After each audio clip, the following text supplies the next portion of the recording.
Shalom, queridos! Bom ou não? Como é que está o seu dia hoje? Pronto para mais uma aula? Já pegou aí papel, caderno, caneta, para a gente começar a nossa aula de hoje?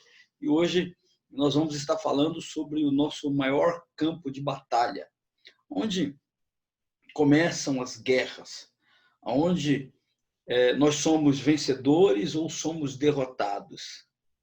Da onde surgem os nossos fracassos, as nossas batalhas, as nossas limitações, né? As nossas dificuldades. Tudo isso surge na nossa mente. É muito importante nós entendermos o papel da nossa alma em tudo isso. Quero que você entenda que quando nós falamos mente, nós estamos falando da alma. Você vai entender isso um pouco mais à frente, onde nós vamos falar do homem tripartido, ser tripartido, corpo, alma e espírito. Mas agora eu quero que você entenda as nuances que todo homem de Deus ele precisa vencer a si mesmo. Ele precisa vencer essa batalha na sua mente, porque senão, de fato, ele nunca vai ser relevante. Então vamos lá, vamos ao próximo passo, vamos para a próxima aula aqui, onde nós vamos poder entender um pouco melhor essa questão da alma, a nossa mente, né? E essa batalha que nós enfrentamos. A nossa mente é o nosso maior campo de batalha. Então, tudo começa ou termina com um pensamento, né? Ninguém vai roubar uma casa, um ladrão não vai roubar uma casa sem antes ele pensar que pode roubar aquela casa, sem antes ele fazer um planejamento na sua mente, ainda que de improviso, de como ele vai saltar aquela casa. Ninguém começa um sonho, um projeto, ninguém comete um pecado sem antes desenhar esse pecado na sua mente. O apóstolo Paulo, ele disse o seguinte, em 2 Coríntios, capítulo 10, versículos 4 e versículo 5, ele diz, porque as nossas armas, as armas da nossa milícia, não são carnais, mas sim poderosas em Deus para destruição das fortalezas, destruindo os conselhos e toda a altivez que se revela contra o conhecimento de Deus, e levando cativo todo entendimento à obediência a Cristo. Então, a nossa mente ela é um verdadeiro campo de batalha e cabe a nós dominarmos e conhecermos esse campo de batalha para poder vencermos. Se tem uma coisa que qualquer estrategista, qualquer comandante, qualquer general em uma batalha, ele precisa fazer, é conhecer bem o terreno onde ele está pisando. É conhecer bem o local onde a batalha vai se desenhar e preparar, então, as estratégias corretas para que ele possa realmente vencer as batalhas. Olha, se a nossa mente é um campo de batalha, então a gente precisa conhecê-la muito bem. Paulo está dizendo que nós temos armas que elas não são carnais, elas são espirituais. E elas são poderosas em Deus para destruir as fortalezas. Então, o que seriam aí essas fortalezas que, por vez, as escrituras sagradas elas citam, né? O que seriam essas fortalezas? Essas fortalezas, elas são exatamente aqueles pensamentos que são estabelecidos na nossa mente, tão enraizados na nossa mente, que elas ditam comportamentos, né, para a nossa vida.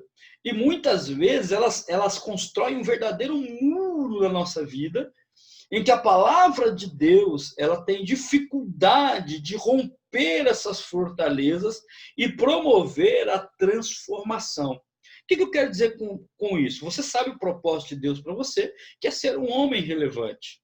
Você sabe que Deus quer que você seja relevante em várias áreas da sua vida. Mas por que você não consegue ser? Às vezes, existem fortalezas na sua alma, fortalezas na sua mente, que mesmo você conhecendo a vontade e o propósito de Deus, você não consegue romper essas fortalezas que foram construídas de pensamentos que estão plantados, arraigados na sua mente, na sua alma, você não consegue romper e não consegue vencer essas fortalezas. Mas o apóstolo Paulo está afirmando aqui, né, que existem armas em Deus que são poderosas para destruir essas fortalezas. Então, sim, essas fortalezas, elas podem ser destruídas. Sim, essas fortalezas, elas podem ser vencidas e elas podem ser derrotadas. E uma das formas de nós começarmos a vencer essas fortalezas, a derrubar essas fortalezas, é sabendo aonde elas estão, como elas foram constituídas, não é? Conhecendo bem o território aonde estão essas fortalezas, aí a gente vai descobrir o que é preciso para destruí-las, o que é preciso para vencê-las. Agora, também o apóstolo Paulo diz outra coisa aqui, né? A partir de fortalezas, diz destruindo os conselhos. E toda altivez que se levanta contra o conhecimento de Deus, levando cativo todo o entendimento, em algumas traduções diz pensamento, né? Outras diz sofisma, a obediência a Deus. Então veja que essas fortalezas, elas são construídas por pensamentos, por conhecimento e por sofisma. O que seria sofisma? É todo um pensamento, toda uma tese que a gente levanta para justificar algo que é errado, mas a gente não entende como sendo errado, porque ela tem fundamento em teses que nós levantamos no nosso subconsciente. Então, nós vamos aprender sobre a mente, vamos aprender como dominar esse campo de batalha, como vencer esse campo de batalha, para nos tornarmos, então, homens relevantes em Deus. Nós vamos agora para a segunda parte do nosso estudo aqui, né? E é importante que você esteja, então, nos acompanhando para a gente poder caminhar juntos nesse estudo bíblico e avançar juntos. O que eu preciso entender, o que você precisa entender nesse momento, é como o ser humano ele foi criado.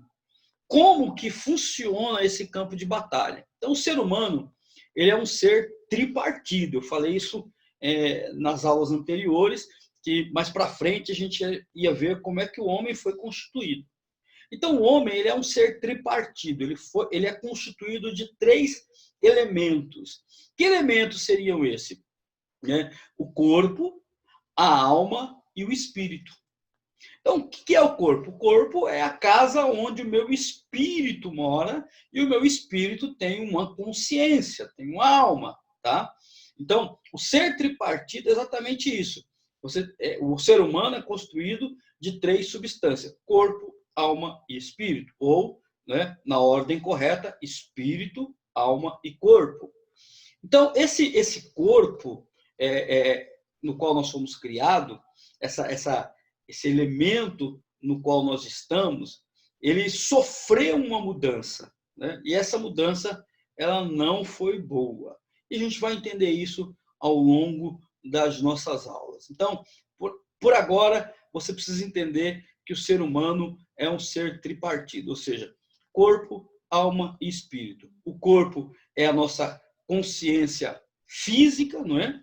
Então, o corpo nos liga a essa terra, nos dá consciência dessa terra, das coisas que são materiais, das coisas que são palpáveis, né? E o corpo está inteiramente ligado a essa vida, a essa terra, a esse planeta, a essas coisas daqui. Tanto que o corpo ele foi formado do barro, né? Foi tirado da substância da terra. Por isso que a gente gosta tanto de viver, a gente quer tanto viver, a gente quer aproveitar as coisas dessa vida, a gente quer acumular, a gente quer ter, porque isso faz parte da nossa substância terrena e está ligado ao nosso corpo, né? E ele é mortal, ele sabe que o corpo uma hora tem fim, uma hora nós vamos voltar para o pó da onde nós fomos tomados, né? Todo homem vai morrer e uma hora vai voltar para o pó da onde foi tomado. Já o espírito, ele é a essência de Deus, né?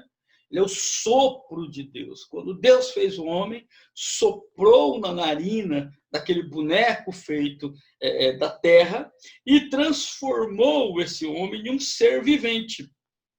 O Espírito de Deus é a vida.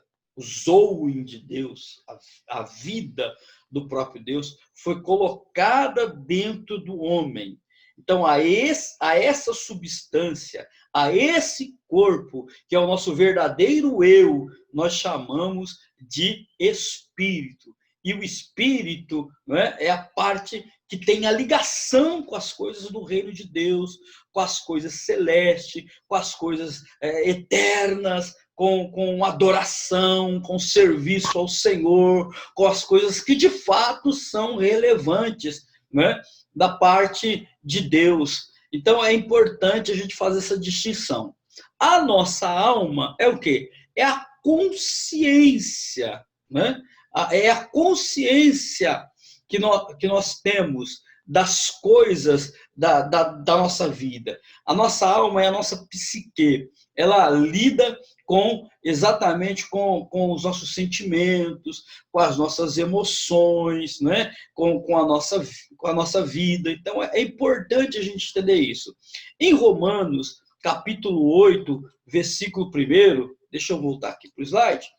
Romanos, capítulo 8, versículo 1, a gente encontra uma declaração do apóstolo Paulo, que ela é muito importante para a nossa vida. E a gente, às vezes, passa por esse texto meio assim, sem perceber do apóstolo Paulo, ele realmente quer dizer e que sentido ele traz para a nossa vida, e é importante demais que a gente possa meditar nesse texto, meditar nas Escrituras, para compreender qual é a plena vontade de Deus, né?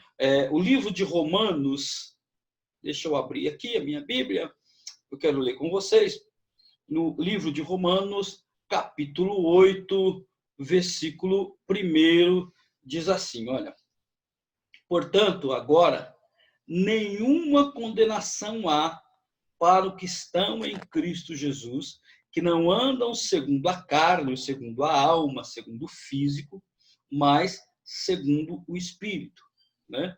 Então, um homem relevante é aquele homem que ele não é guiado pela sua carne. Ele é guiado pelo Espírito.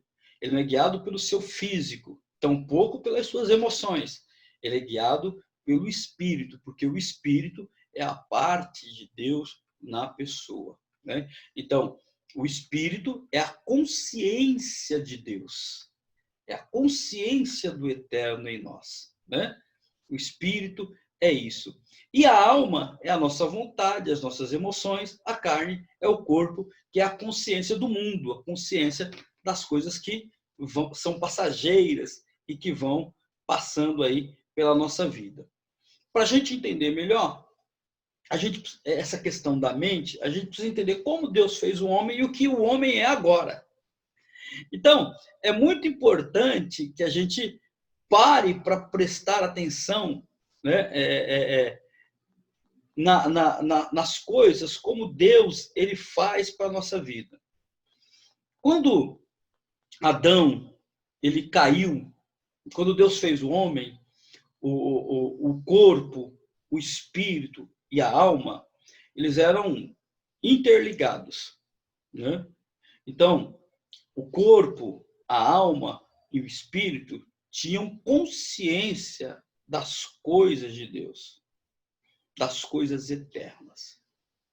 O homem não tinha consciência da terra, nem a consciência das suas emoções, mas tinha a consciência de Deus, a consciência do eterno, que vale dizer que ele era completamente guiado pelo eterno. Ele tinha o corpo, a alma e o espírito estavam interligados entre si. Mas o que acontece? Quando Adão resolve desobedecer a Deus e ele cai, você pode conferir isso na sua Bíblia, lá em Gênesis capítulo 3, 3 áreas são afetadas. Então, as 3 áreas do homem foram afetadas pela desobediência, foram afetadas pelo pecado. Que áreas são essas? Exatamente o espírito, o corpo e a alma, né? Houve uma ruptura, houve uma contaminação. Por isso que o homem hoje ele não consegue viver aquilo que Deus tem para ele. Ele não consegue viver aquilo que Deus preparou para ele, exatamente por conta das 3 áreas que foram afetadas. Na próxima aula, nós vamos ver quais foram essas 3 áreas que foram afetadas e como elas foram afetadas. Eu aguardo você na próxima aula, onde estaremos juntos para ver aí quais foram as áreas afetadas da nossa vida.